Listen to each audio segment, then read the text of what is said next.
This is a demonstration of my solution for Paul McWhorter's Raspberry Pico W lesson number 26, when he wanted us to draw a rotating Pringle on the OLED display. I'm not including the code in this video because I don't want to spoil it for other people, and I will make a video after we've all seen Paul's solution next week. My solution isn't perfect, as you'll see, but I have no more time to waste on it.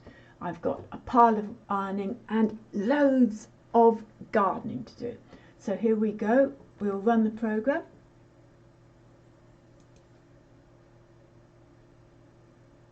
There.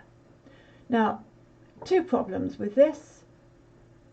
It's upside down, or is it? I suppose it depends on how you look at it. No, I don't think it's upside down.